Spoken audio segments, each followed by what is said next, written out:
Dear student, मैं हूं सागर। आप लोग आपके अपने यूट्यूब चैनल आईसीएस क्लास पे स्वागत है।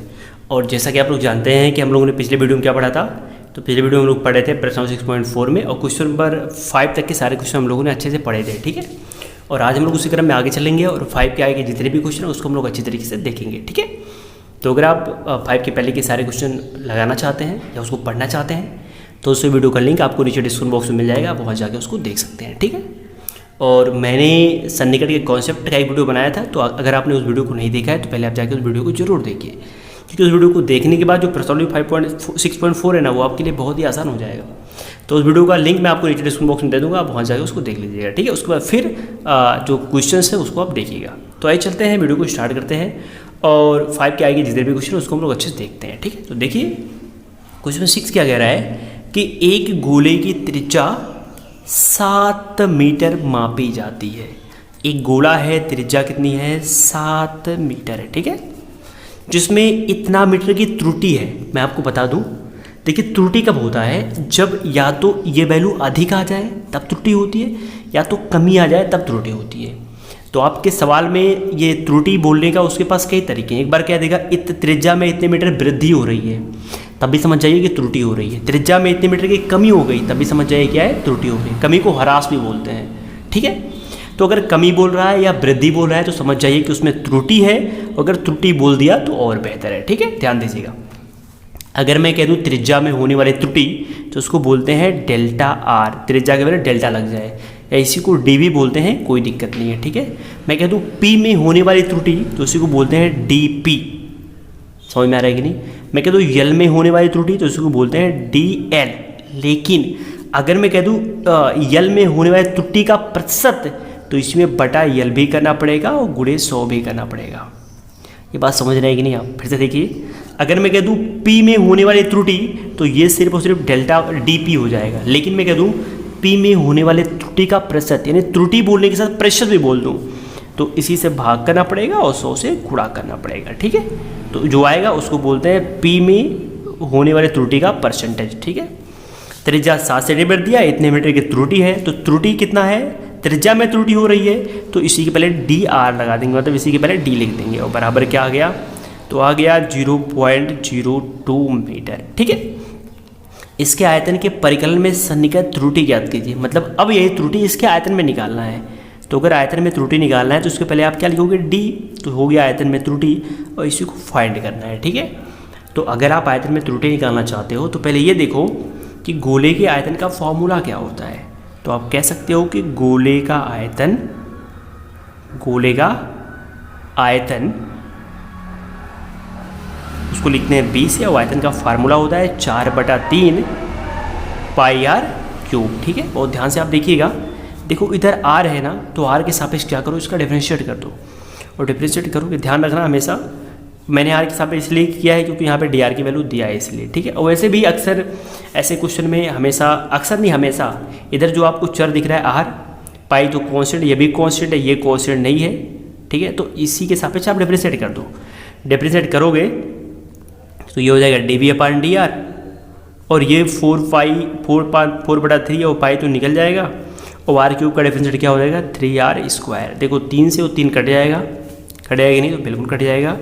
इसके बाद यहाँ पे देखो डी बी की वैल्यू को निकालनी है, डी आर को उधर भेज दो, तो ये हो जाएगा 4 पाई, और ये क्या है? r² है, और डी आर उधर चला जाएगा। ठीक है, डी बी की वैल्यू हमको फाइंड करनी थी, 4 पाई को ऐसे रहने दो, उसको डिस्टर्ब मत करो। ठीक है, देखो आर की वैल्यू क्या है? तो आर की वैल्यू 7 है, 7 का वर्क करोगे तो आएगा 49, इंटू डी आर की वैल्यू क्या है? 0.02 मीटर। ठीक है, बस 4 का इसमें मल्टीप्लाई कर देना, बाकी जो भी आएगा वो हो जाएगा आंसर। ठीक है, यहाँ पर मीटर है, आयतन का मात्रक होता है मीटर क्यूब। ठीक है, तो ये हो जाएगा आंसर।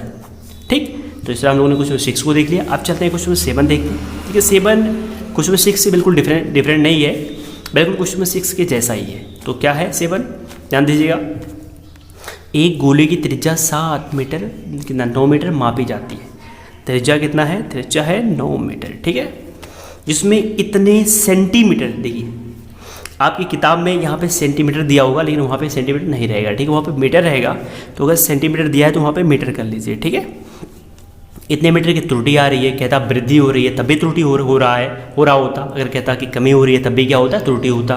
तो ऑलरेडी पहले से कह रहा है कि त्रुटि है, तो इसी के पहले क्या लगा दूँगी डी, तो ये हो जाएगा डी आर बराबर क्या 0.03। लेकिन अगर यहीं पे परसेंट दिया होता, ऐसे परसेंट लगाया होता, तो इसी में डी आर से भाग करते और 100 से गुणा भी करते। ठीक है, कह रहा है इसके पृष्ठ क्षेत्रफल के परिकलन में सन्निकट त्रुटि निकालो।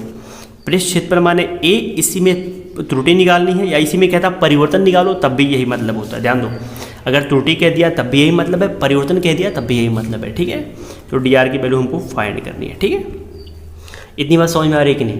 देखो त्रुटि कब हुआ, जब उसमें परिवर्तन हुआ तभी तो त्रुटि हुई। अरे अधिक हो गई, कम हो गई, परिवर्तन हो रहा है तभी त्रुटि हो रहा है। देखो परिवर्तन आएगा तभी उसका यही मतलब है, त्रुटि आएगा तब भी वही मतलब है, अधिक आएगा तब भी वही मतलब है, कम आएगा तब भी वही मतलब है। ठीक है, तो डी ए की वैल्यू फाइंड करनी है। तो ये बताओ गोले के पृष्ठ क्षेत्रफल का फॉर्मूला क्या होता है? तो गोले का वक्रपृष्ठ या गोले का संपूर्ण पृष्ठ या गोले का पृष्ठ क्षेत्रफल सबका एक ही फॉर्मूला होता है। क्या होता है? होता है 4 पाई आर स्क्वायर। ठीक है, यही क्षेत्रफल को लिखते हैं। ए से इधर आर है तो आर के सापेक्ष क्या करो, डिफरेंशिएट कर दो, और डिफरेंशिएट करोगे तो ये हो जाएगा डी ए अपान क्या डी आर, 4 पाई बाहर निकल आएगा, आर स्क्वायर का डिफरेंशिएट क्या होगा 2r, यही होगा, बराबर क्या हो जाएगा, तो यहाँ पे हो जाएगा डी ए, डी आर को भेज दो उधर भेज दो, तो ये 4 दूना 8 हो जाएगा, और ये पाई हो गया, ये आर हो गया, और ये इधर क्या आ गया डी आर। देखो ध्यान से, देखो 8 तो हम लोग जानते हैं, पाई को ऐसे रहने दो, डिस्टर्ब मत करो। आर की वैल्यू दिया है 9, यहीं पे पुट कर दो। डी आर की वैल्यू भी कितना दिया 0.03, यहीं पे पुट करो, बाकी उसके बाद जो भी आएगा वो हो जाएगा आंसर। ठीक है, तो इस तरह हम लोगों ने क्वेश्चन 7 भी देख लिया। अब चलते हैं क्वेश्चन नंबर 8 की तरफ। तो क्वेश्चन नंबर 8 बहुत ही सिंपल है, जैसे हम लोगों ने क्वेश्चन नंबर 2 और 3 देखा था ना, एग्जैक्टली वैसे ही क्वेश्चन नंबर 8 भी है।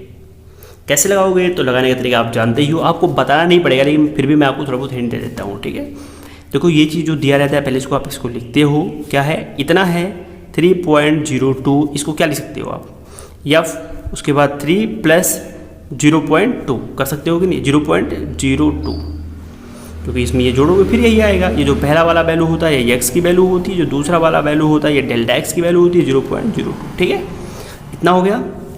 एफ एक्स की वैल्यू तो दिया हुआ है, क्या दिया एफ एक्स की वैल्यू, तो दिया है 3x स्क्वायर प्लस 15x और प्लस क्या 5। इसके बाद ये अब डैश एक्स की वैल्यू निकाल लेते हैं, तो निकालोगे डिफरेंशिएट करोगे तो ये हो जाएगा 6x और ये हो जाएगा 15। ठीक है, 5 को हटा दो। ठीक है, अब इसके बाद क्या करना है, तो इसके बाद सूत्र लगाना है। मैंने आपको बताया था अगर यहाँ पे प्लस है तो प्लस का सूत्र लगाओगे, अगर यहाँ पे माइनस है तो माइनस का सूत्र लगाओगे। तो प्लस का सूत्र क्या था, F X plus delta X बराबर F X plus delta X into F dash X. ठीक है, देखो अगर यहाँ पे नेगेटिव होता तो क्या करते हैं, यहाँ जहाँ पे प्लस है वहाँ पे क्या हो जाता, नेगेटिव हो जाता बस। ठीक है, तो ध्यान दीजिए, एफ एक्स की वैल्यू क्या है, एक्स की वैल्यू है 3, तो लिख देते हैं 3 प्लस डेल्टा एक्स की वैल्यू ये है, ये माने क्या 0.02 बराबर है। एफ एक्स की वैल्यू क्या है, एफ एक्स की वैल्यू ये है 3x square plus 15x plus कितना 5। ठीक है, और प्लस तो प्लस डेल्टा एक्स की वैल्यू अभी रहने देते हैं ऐसे, एफ डैश एक्स की वैल्यू क्या है, तो है 6x प्लस 15। ठीक है, चलो आगे देख लेते हैं, देखिएगा ध्यान से। देखिए इसमें ये जुटेगा तो क्या आएगा 3.02, मतलब इसी की वैल्यू हमको निकालनी है। इधर हल करेंगे, देखो इधर क्या है x, यहाँ पे देखो सॉरी 15x है यहाँ पे, तो देखो x यहाँ भी x यहाँ भी है, x की वैल्यू क्या है 3, यहाँ पे रख दोगे, तो मैं रख दे रहा हूँ डायरेक्ट 3 3 9 27 और 15 यहाँ 45 और 45 और ये 5 50 और 27 जोड़ेंगे तो कितना आएगा 50 27 77 प्लस ये डेल्टा एक्स है, डेल्टा एक्स की वैल्यू क्या है, तो ये है 0.02। 6x की वैल्यू क्या है 3, तो क्षेत्र 18 18 और 15 18 15 33। बहुत सिंपल है, इसका इसमें गुणा करके ये जोड़ दो, जोड़ोगे तो 77 दशमलव कुछ आएगा। देखो 77 कहाँ है, इसमें है, तो ये हो गया आंसर। ठीक है, अब चलते हैं देखते हैं क्वेश्चन नंबर 9 और क्वेश्चन नंबर लास्ट इस प्रश्नावली का। तो क्वेश्चन नंबर 9 भी आपको नहीं बताना पड़ेगा, क्योंकि जो क्वेश्चन नंबर 9 है वो एग्जैक्टली क्वेश्चन नंबर शायद 4 या 5 की तरह है। ठीक है, तो 4 5 दोनों ऐसे ही थे जैसे क्वेश्चन नंबर 9 भी है। तो बिल्कुल मैं आपको हिंट दे देता हूँ, बता देता हूँ। देखिए कह रहा है कि भुजा में 3% वृद्धि, ध्यान दो, भुजा मान लो x है, माना कि भुजा x है। ठीक है, अब कह रहा है वृद्धि, तो मैंने आपको बताया कि अगर यहाँ पे त्रुटि कहता, परिवर्तन कहता, वृद्धि कहता या कमी कहता, 4 चीज, पहला त्रुटि, परिवर्तन, वृद्धि और कमी। तो इसके पहले आप डी लगा देते या डेल्टा लगा देते, ठीक है, तो लग गया डेल्टा। लेकिन अगर यहाँ पे परसेंट नहीं होता तो ठीक है, बराबर 3 कर देते, लेकिन यहाँ पे परसेंट है, जो परसेंट रहेगा तो इसी से भाग भी करेंगे, ठीक है, और परसेंट है तो क्या करेंगे 100 से गुणा भी करेंगे। बराबर कितना आया, बराबर है 3। इतनी बात समझ में आएगी नहीं, तो बिल्कुल इतनी बात समझ में आ गई होगी। अब यहाँ से dx की वैल्यू निकाल लेते हैं, तो dx बराबर क्या हो जाएगा, x उधर जाएगा तो ये हो जाएगा 3x और बटा 100 नीचे आ जाएगा, यानी dx ये आ गया dx की वैल्यू, ठीक है। अब कह रहा है घन के, देखो माना भुजा x दिया भी है, घन के आयतन में सन्निकट परिवर्तन निकालो। ध्यान दो, घन के आयतन में केवल परिवर्तन निकालना है, परसेंट में नहीं कहा है, तो घन का आयतन भी है, इसमें परिवर्तन निकालना है, डी भी निकालना है बस। तो देखो घन के आयतन का फॉर्मूला क्या होता है, क्या होता है बोलो, क्या होता है, सुनाई नहीं दिया, क्या क्या होता है, तो घन का आयतन का जो फॉर्मूला होता है वो b बराबर होता है 4/3 पाई आर पाई एक्स, त्रिज्या x है, ठीक है। पाई आर क्या है, नहीं ये क्या है, घन है, तो घन के आयतन का ये दोनों फार्मूला होता है। घन के आयतन का फार्मूला होता है भुजा क्यूब, भुजा क्या है x, तो हो जाएगा x क्यूब, ठीक है। x के साथ डिफरेंशिएट करो तो ये हो जाएगा db/dx बराबर 3x², यहाँ से db का मान निकालना है, db बराबर 3x² इंटू गया dx। चलो आगे देखते हैं, ये है 3x की वैल्यू क्या है, तो x की वैल्यू क्या है, नहीं कुछ नहीं मालूम, तो रहने दो x ही। dx की वैल्यू क्या निकाले हो, तो निकाले हो 3x/100, तो हो जाएगा 3x/100, ठीक है। इसके बाद क्या करोगे, ध्यान देना, इसके बाद हो जाएगा 3 त्रिक 9, 9 में 100 का भाग करोगे 0.09 आएगा, x² हो जाएगा x³ और ये आयतन, आयतन का मात्रक होता है मीटर क्यूब, ठीक है। तो देखो ये चीज़ किस में आ रही है, तो 0.09 यहाँ पे आ रहा है, तो ऑप्शन नंबर जो सी है वो एग्जैक्ट आंसर है, ठीक है। तो इस तरह से हम लोगों ने प्रश्नावली 6.4 के सारे क्वेश्चन हम लोगों ने अच्छे से समझ लिया, ठीक। बाकी अब बात आती है प्रश्नावली 6.5 की, जिसमें हमको पढ़ना है मैक्सिमा और मिनिमा, उच्चिष्ट और निम्निष्ट, ठीक है। तो सबसे पहले जो उच्चिष्ट और निम्निष्ट का जो कॉन्सेप्ट होता है, पहले हम लोग कॉन्सेप्ट को पढ़ेंगे, तो उसका पहले मैं उसका वीडियो बनाऊंगा उसके कॉन्सेप्ट का, ठीक है। तो अगर आप कॉन्सेप्ट की वीडियो को पढ़ लेंगे तो मैं आपको बताऊंगा कि सवाल को कैसे आप लगाएंगे और क्या उच्चिष्ट निम्निष्ट होता है, सब कुछ बताऊंगा। तो पहले आप कॉन्सेप्ट की वीडियो को देख लीजिएगा, उसके बाद जा करके आप प्रश्नावली 6.5 को लगाइएगा, ठीक है। तो इसके बाद हम लोग मिलते हैं जो उच्चिष्ट निम्निष्ट का कॉन्सेप्ट है उस वीडियो के साथ। तो अगर अगला वीडियो आपको नीचे कहीं दिख रहा है तो वहाँ से आप देख के पढ़ लीजिएगा, ठीक है। नहीं तो उस वीडियो का लिंक मैं आपको नीचे डिस्क्रिप्शन बॉक्स में दे दूँगा। और वैसे सबसे बेहतर होगा, अगर आप चाहते हैं पढ़ाई करना तो आप मेरे डिस्क्रिप्शन बॉक्स में मत जाइए, ठीक है, आप सीधे प्लेलिस्ट पर चले जाइए, क्योंकि सारे वीडियो आपको प्लेलिस्ट पर मिल जाएंगे, वहाँ से आप क्रम से पढ़ाई कर सकते हैं, ठीक है।